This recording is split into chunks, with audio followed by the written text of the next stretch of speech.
What's up? What is good? We are back. Embarrassingly dumb ways. People have died. Darwin Award winners, part 14. This is, as of right now, the last part. I don't know when part 15 will come out because BMAs has not dropped it at the time of this recording. So, without further ado, let's get it. Sorry about not uploading yesterday. I got kind of busy and went to go chill with my brother and shit. Basic shit, normal shit. So, let's get it. Now, you'd think after part 13 of this series we'd be running low on accounts of people who embarrassingly removed themselves from the gene pool. And yet, unbelievably, here I am again with even more stories of idiots that ended themselves in the dumbest ways possible. From attempting to French kiss a rattlesnake to laughing in the face of gun safety, here's part 14 of our never-ending Darwin Awards. Let's get it.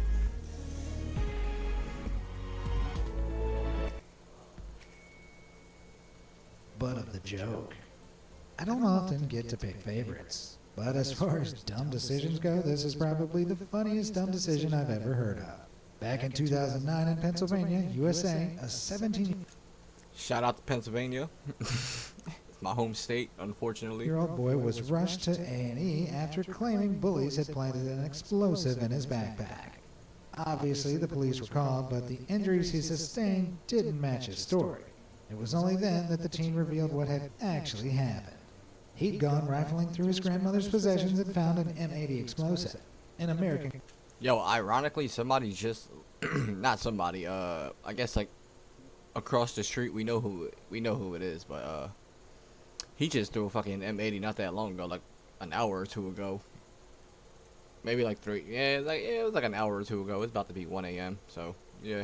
Class of very large firecracker containing some 80 grams of flash powder. AKA, it's a quarter stick of dynamite for, They were often used by the U.S. military to simulate grenade explosions, but they were banned for sale in 1966 by the Child Protection Act. And we're about to find out why. This idiot had taken the firecracker up to his room and, in a stunningly stupid move, began to repeatedly light and extinguish the fuse. However, during one of these insane cycles, he lit it up and couldn't put it out. Instead of throwing the explosive out of a window or as far away as possible, he instead jammed the thing between his thighs and put his hands over it to muffle the sound of the explosion. Big mistake. Yo, my eye is itchy as fuck, but yo, this guy is, I'm not gonna say he got balls, because I'm pretty sure he just lost them. Not even gonna lie. The resulting blast cost him his right hand, right leg, and most of his junk. Meaning while he survived, he lost the ability to reproduce and thus removed any future DNA of his from the gene pool. I think I just saw Darwin give this story a thumbs up from his grave. God damn. Up in flames. There are some jobs that are obviously a little more dangerous than others. And back in 1819, no one had a riskier or more fantastical job than Sophie Blanchard.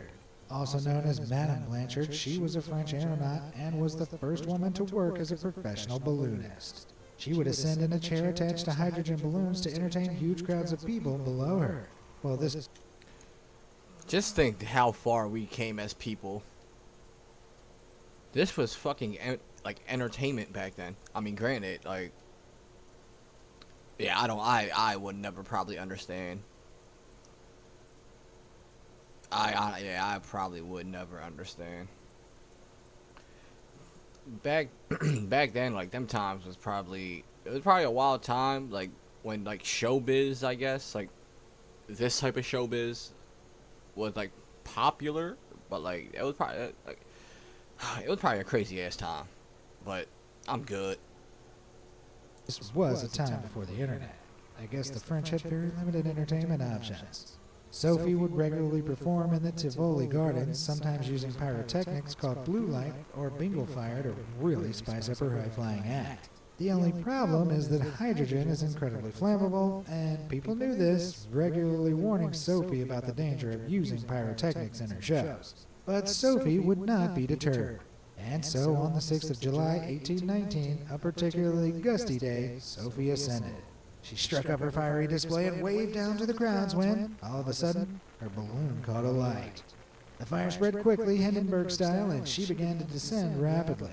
She seemed calm, but then the wind caught her draft, blowing it out of the gardens and into the side of several nearby buildings, which is when she fell, fatally. Not exactly the blaze of glory she was aiming for. I'm not even gonna lie. I'm not gonna say that's probably best case scenario for her. But I'm just saying, if I would have seen that shit get to the floor, I would have fucked around and jumped off that bitch immediately. Immediately. For I bet. Can it? It's not often that you guys send me your own stories for this series, but one Be Amazed viewer called Collie Carney got in touch with a tale that definitely deserves a Darwin Award of its own. Back in 2015, Collie's neighbor was bored.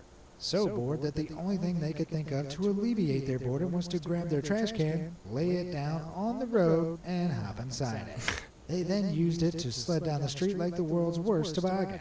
However, unlike a toboggan track, a road has cars, which Collie's neighbor quickly discovered. Their trash can soon collided with an oncoming car and was yeeted into the side of someone's house. They didn't survive, but they did prove that sometimes the trash takes itself out. Do you have any Darwin Award-winning stories of your own? Let me know down below, or if it's a bit lengthy, send me a message at stories@beamazed.com. Who knows, you might make it in. I'm not gonna lie, yo, like, that's probably the dumbest shit I ever heard somebody do. I'm not even gonna lie, that's probably the dumbest To the shit. inevitable next part. I don't even know why I double paused it. Cause like that shit, if you tip, that trash can's probably like flipping on you type shit.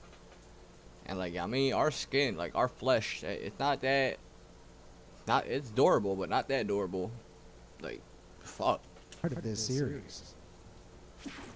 Bearing all. I live my life by a few very simple rules, and one of those is not to make any big decisions after I've had a few drinks. Facts. This is a lesson that a Serbian gentleman could have benefited from back in 2007.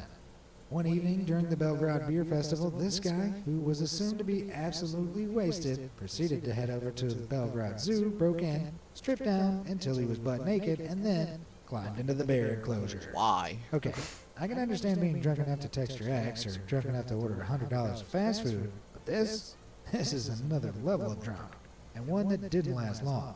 The bears, Masha and Misha, wasted no time making a meal of the idiot, and it was only in the morning that the zookeepers discovered him, half-eaten and wholly dead. They figured that he must have been under the influence because, in their words, only an idiot would walk into the bear enclosure.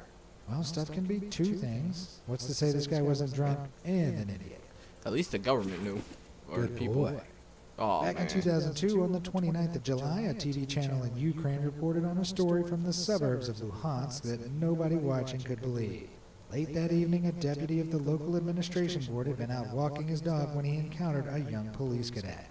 The cadet was escorting two women home in the dark and noticed the dog wasn't on a lead or wearing a muzzle. So doing his duty, the cadet informed the deputy that what he was doing was illegal. The deputy, having been upstaged so publicly, began to argue with the cadet. Things were getting tense, but the situation really escalated when the deputy suddenly revealed he had an RGD-5 What the grenade, fuck? pulled the pin, and hurled it at the cadet. Very rational response there. But because his dog wasn't on a lead or wearing a muzzle, the deputy's faithful four-legged friend ran to retrieve the grenade like a ball and brought it right back to him. The master and dog, sadly, both met an explosive fate. R.I.P. to the dog. That's all I'm gonna say. Man, that's rough. R.I.P. to the Hot dog. shot. There aren't enough considerate car thieves in this world, if you ask me. Unlike our next Darwin Award winner. Rather than just stealing cars and abandoning them when they were reported stolen, one car thief in Pittsburgh would also set fire to them, reasoning that this helped the owners claim insurance. But this horrendous habit would eventually become his own downfall. Back in 1998, our carcinist and a few friends decided to steal an old van that wasn't in the best of shape. Soon after, it was reported stolen to the police, so as usual, he planned to set the vehicle ablaze by lighting it. My whole thing is, people really go into this, like, just doing any dumb shit thinking it's a good idea. That's like where I still can't, like, fucking wrap my head around this shit. To the point, like, dude had a whole grenade in his fucking pocket. That's not a good idea. Yeah, I mean, these people lighting cars on fire while stealing them and lighting them on fire. It don't really seem like the best idea. Like, if I had to give an honest statement, I'm probably gonna say they're probably gonna get locked in the car. Like, Just judging by how this story is probably gonna, you know what I mean? A fire in the passenger seat. However, he didn't know that the door handle on the driver's side of the cab was broken. So when he tried to get out, he quickly discovered he was trapped. His friends tried to get him out, but the door was locked and the fire quickly burned out of control. Police found him the next day. Apparently, he was charred to a crisp. Sorry, charred to a crisp. Idiot confinement. We all know at least one person who just cannot live without attention. Aside from being impossible to satisfy, they often don't know when to stop, much like this next award winner. Back in 2015, a Croatian criminal who'd been jailed for repeatedly threatening his ex-girlfriend was put in the prison's solitary confinement section for bad behavior. Not a fan of his new padded pad, he decided to force the guards to pay attention to him by pulling out a lighter he'd smuggled in and setting fire to the cushion pads lining the walls, ceiling, Hey man, whatever. This guy, hey, natural selection. and floors. He expected the guards to come back to get him out immediately, but 20 seconds later, no one was coming. 40 seconds later, he was still on his own, and the fire was growing. After a minute, he began to panic as the room was starting to fill with smoke and flames. All too late, he realized he'd set fire to a room that was completely flammable, and the guards simply wouldn't notice in time. Well, that's one way to serve a life sentence. Damn. Man versus tree.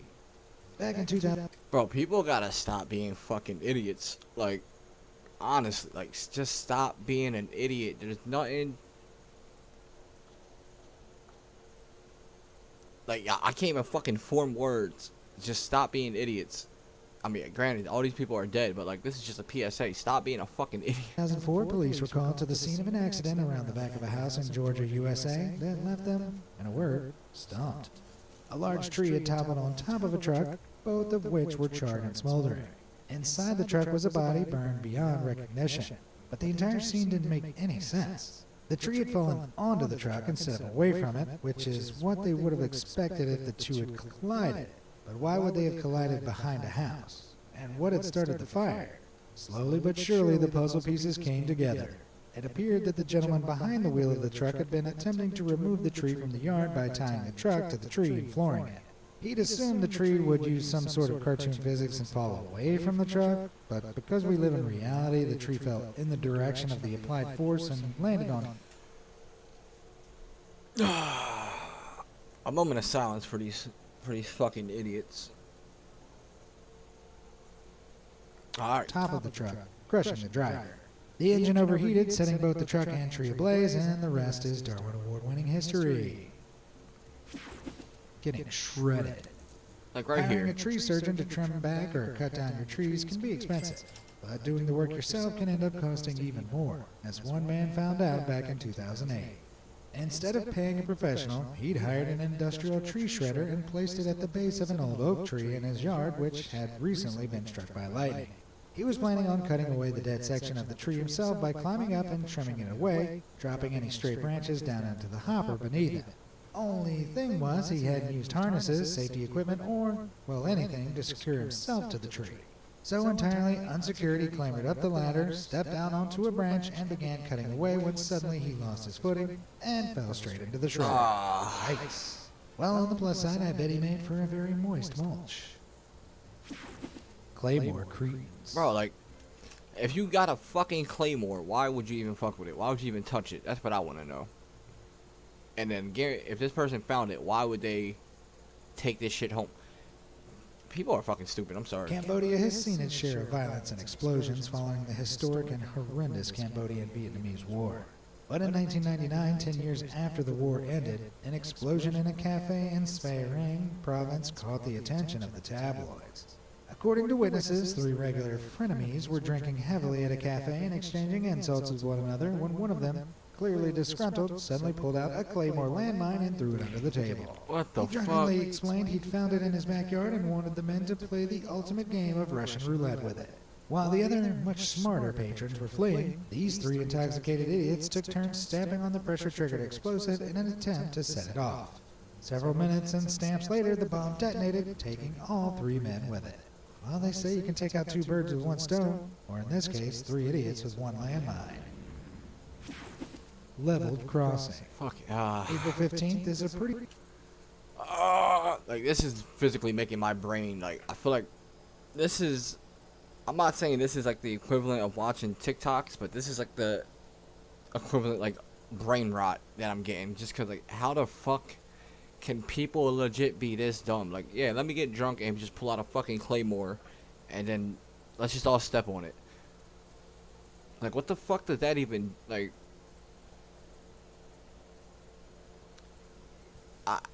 Somebody let me know. I don't know. Pretty important day in the U.S. calendar. Why? Because that's the most common day of the U.S. tax filing deadline. But back in 2001, this fell on a Sunday, meaning there were limited post office hours available to send off any last-minute tax documents before the IRS came knocking. This was something a man from Tennessee desperately wanted to avoid, and so he was in his car racing to the post office in the hopes of submitting his taxes on time. But as he was driving, he noticed a slow-moving train heading for a crossing which would have blocked his route for several minutes at least. In an attempt to avoid this, he floored it and sped over the crossing just before the train reached it. But as he did so, crash! Another car racing from the other direction was also trying to beat the train, and the two collided. One driver perished and the other was wounded, but by some cosmic miracle the crash occurred just to the side of the tracks, so the train passed by unimpeded, and no passengers were injured.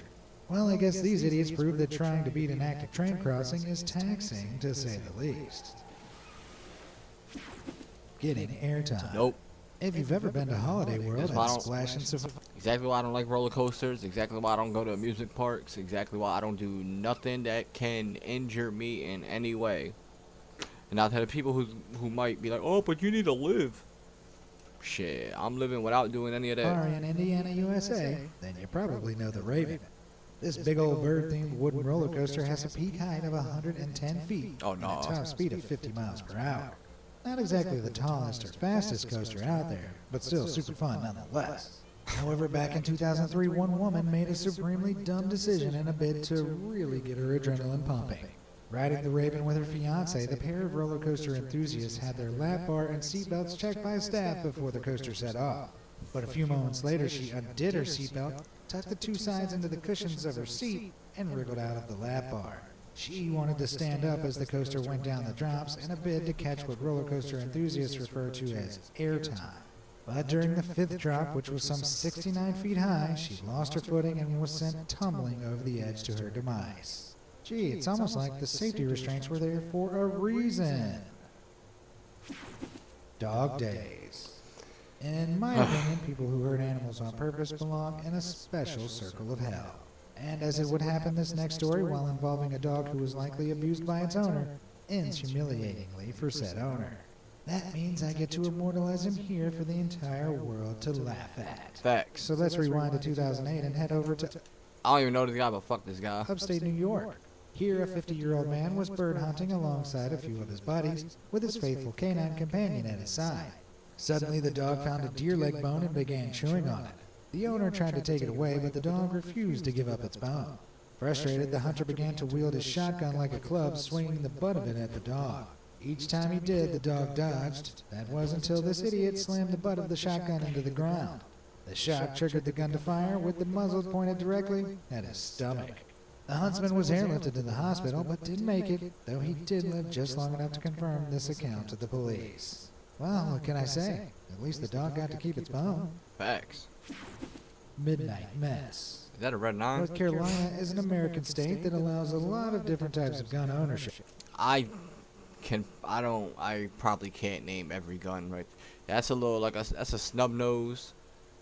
That's a normal revolver. That's a Mac 10 or like a Uzi, I guess. I don't know what people call that nowadays. Mac 11, Mac 10, Mac 12. I don't know. Pistols. I don't know. And while most people are careful with the way they use, handle, and store their guns, that can't be said for everyone. Back in December 1992, during the very early hours, a man in the town of Newton was woken by the sound of the landline telephone ringing next to his bed. Sleepily, in the darkness, he grabbed the phone and put it to his ear. Only it wasn't the phone he grabbed, but the handgun he'd left on his bedside table. For some reason, this incredibly sloppy gun owner had left his handgun there with the safety off, and when he brought it up to his ear, accidentally pushing the trigger down in the process, boom. So for any gun owners watching, First of all, who sleeps? I mean, I'm not gonna sit here and question people, but the fact that you sleep with your gun loaded next to your phone is kind of saying enough. You're kind of not the smartest individual. Don't leave your firearms lying around with the safety off, unless you too want your gun to double up as the world's worst alarm clock. Facts. Honorable mention, French hiss. Now, it wouldn't be a Darwin Award video without at least one insane story heralding from the state of Florida. We've covered plenty of crazy stories from this state before, but this next one might just be the weirdest yet. Back in 2017, a man from Putnam County discovered a rattlesnake on his property. So he did the responsible thing and put it in a tank with the intent to release it somewhere far away. Smart man. Unless he did some dumb shit, I don't know. But this guy right here is smart. Whoever put the snake in the barrel, smart. Following day. Surprisingly responsible for a Florida man story, right? Well, in the meantime, he told his neighbors what he found, who had a less responsible reaction. They immediately decided to play with the wild snake, before one of them said he was going to kiss it on the mouth. I'm not sure what he thought was going to happen, but as he puckered up for a big open-mouthed snaky smooch, the rattlesnake did what you'd expect it to. It bit him on the tongue. I mean, common sense. Florida's just too hot for me. That's why I would never probably go over there. It's too damn hot. And then it rains when it's not hot. Now, rattlesnake venom is nasty, and in the right doses, it can cause numbness, swelling, nausea, difficulty breathing, and even death. And so, as this guy's tongue and throat started to swell up, he was rushed to the hospital and put in a protective coma state for a few days. Miraculously, he survived. So sadly, no Darwin Award today. But with any luck, this taught our resident idiot a thing or two about not forcing himself on deadly animals. Consent is key, my dude. Yeah. High life. Helium can be hilarious. Oh, it's just, well, obviously, he's about to talk about somebody having like a helium overdose or some shit. Because the gas is 6 times less dense than air, sound waves travel through it much quicker. So if you inhale it, your voice sounds much higher.